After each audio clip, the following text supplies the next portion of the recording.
우리에게 주시는 하나님의 말씀은 예레미야애가 3장 55절부터 66절까지의 말씀입니다. 구약성경 1148쪽에 있습니다. 예레미야애가 3장 55절부터 66절까지 우리 함께 읽도록 하겠습니다.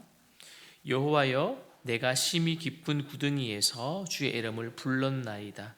주께서 이미 나의 음성을 들으셨사오니 이제 나의 탄식과 부르짖음에 주의 귀를 가리지 마옵소서. 내가 주께 아랫날에 주께서 내게 가까이하여 이르시되 두려워하지 말라 하셨나이다. 주여, 주께서 내 심령의 원통함을 풀어주셨고 내 생명을 속량하셨나이다. 여호와여, 나의 억울함을 보셨사오니 나를 위하여 원통함을 풀어주옵소서. 그들이 내게 보복하며 나를 모해함을 주께서 다 보셨나이다.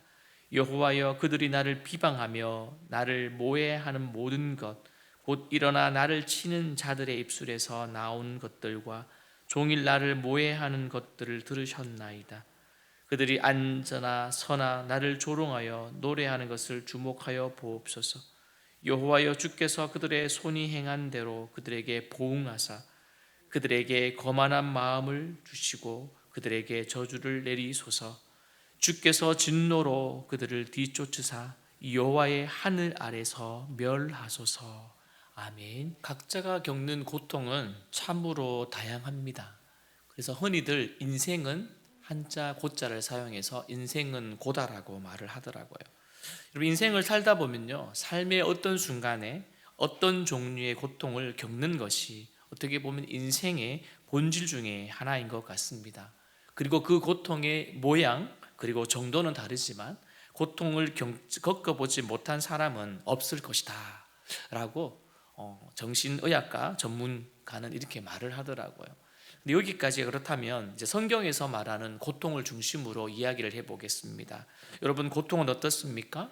모두가 함께 겪는 그 고통, 그것은 보편적인 고통이고 또한 고통을 모르는 사람은 없다라고 성경은 말합니다. 그리고 그런 의미에서 고통은 필연적이고 보편적이다. 또한 고통과 인간관계는 고통을 이해하는 중요한 측면이라고 성경은 말하고 있습니다. 더 나아가 고통은 관계를 형성하고 그 고통을 통해 존재하고 증폭되고 그리고 사람과 밀접한 관계가 있다라고 말을 하지요. 사랑하는 성도 여러분, 우리에게 있는 고통, 그 어려움들은 단지 우리에게 있어서 어떤 어려움을 주는 정도가 아니라 그것을 뛰어넘어 하나님을 바라보게 하는 하나의 재료가 된다는 사실이죠. 여러분, 오늘 본문에서 예레미야는 자신의 하나님인 주께 부르짖고 있습니다. 여호와여, 내가 깊이 어떻게 심히 깊은 구덩이에서 주의 이름을 불렀나이다. 그는 정말 구덩이 안에서 주를 향하여 목소리를 높여 불렀습니다.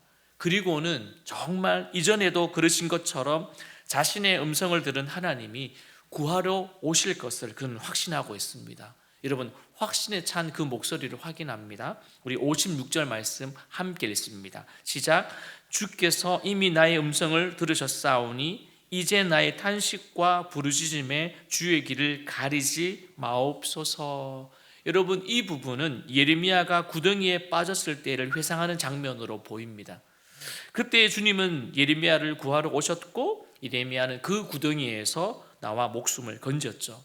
그렇다면 여러분, 삶이 버겁고요, 그리고 앞이 깜깜할 때 마치 혼자 던져진 것 같아도 우리의 음성을 듣고 누가 오신다고요? 하나님이 찾아오신다는 사실입니다. 할렐루야. 잊지 마십시오. 그래서 여러분, 탈무드에 보면 목숨을 구한 작은 선행이라는 그런 글이 있더라고요. 여러분, 작은 보트를 가진 한 남자가 있습니다. 그는 해마다 여름철이 되면 그 보트를 가족에 태우고 호숫가로 가서 낚시를 합니다. 어느 해 여름이 끝나자 이제 그는 그 배를 보관해 두고는 이제 땅 위로 끌어올렸는데 그 끌어올리는 순간 배 밑에 보니까 작은 구멍이 하나 발견이 되었습니다. 그리고 그는 어차피 겨울 동안에는 이제 이 배를 어떻게 해요? 육지에 놔두고 바다로 갈 일이 없으니까 내년 봄쯤에 수리하면 되겠다라고 생각하고 내버려 두었지요. 그리고는 겨울이 오자 그는 이제 페인트 공을 불러서 이 배를 좀 칠해달라고 부탁을 합니다.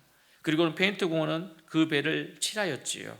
그런데 이듬해 봄은 유난히도 일찍 온 것이죠. 그리고 두 아들은 빨리 아빠에게 보트를 타고 나가서 낚시하고 싶다고, 그리고 나가고 싶다고 성화를 부렸습니다. 그는 그 보트에 작은 구멍이 있다라는 것을 깜빡 잊어버리고 그 보트를 태워 보내었습니다. 여러분, 어떤 일이 일어났을까요? 보트에 작은 구멍이 있으면 당연히 시간이 지나면 배 안으로 물이 들어오겠죠.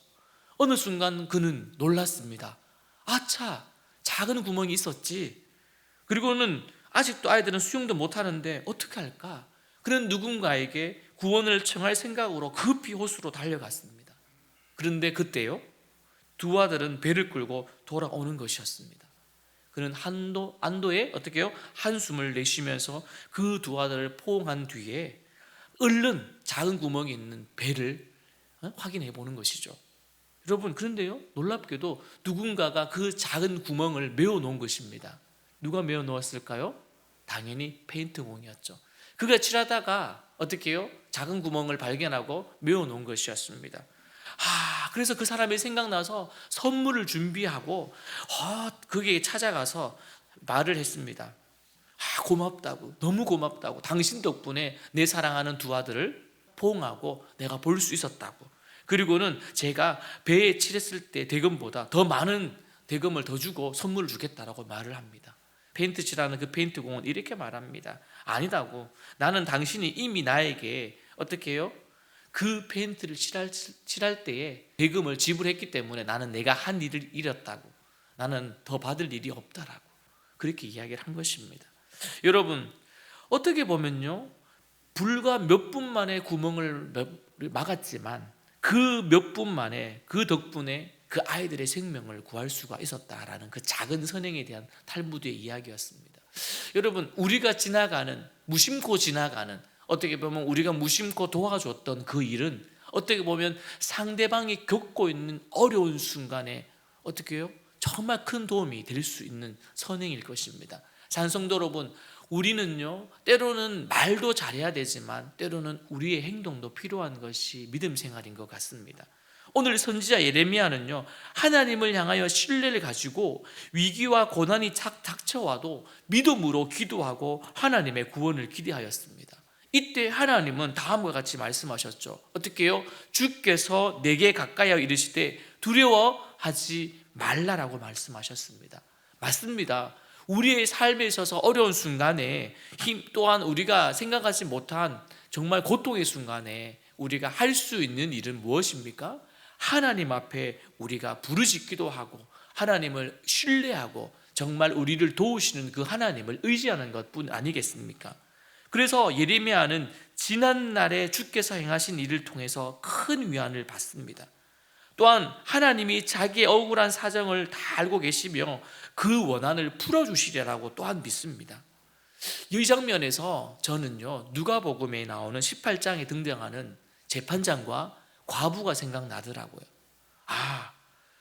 이야기의 핵심은 낙심하지 않고 기도하는 것인데, 하나님을 두려워하지 않고 사람을 무시하는 그 당시의 재판장이 자주 찾아와서 원한을 풀어주기를 요청하는 그 과부, 그 여인의 간청을 들어주었습니까? 안 들어주었습니까?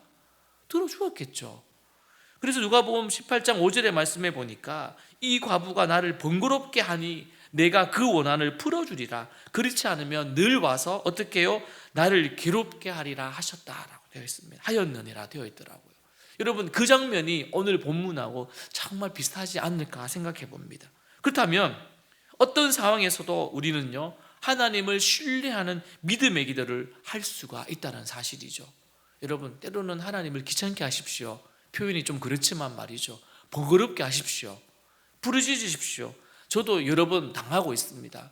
늘 월요일만 되어지면 막내딸에게 당하고 있습니다. 번거롭습니다. 아빠, 라면 끓여줘. 야, 라면 먹는 날은 토요일 날인데, 라면데이 토요일인데 왜 또 월요일 날 라면을 준비하라 하느냐, 배고파서 계속 얘기합니다. 그러면 저는 나도 모르게 불을 올리고 물을 담아 끓이고 있습니다. 그러면 나도 모르게 시종이 되어 다 준비해서 세팅하면 그 아이는 오자마자 먹고 바로 뛰어나갑니다. 번거롭더라고요. 해주면 마음 속 편합니다. 마음 편하고요. 여러분, 이런 거구나, 번거롭구나. 근데 저도 그런 행동을 하고 있더라고요. 아내에게 자꾸 번거롭게 하면 아내는 귀찮은지 해줍니다. 여러분 다 경험해 보셨잖아요.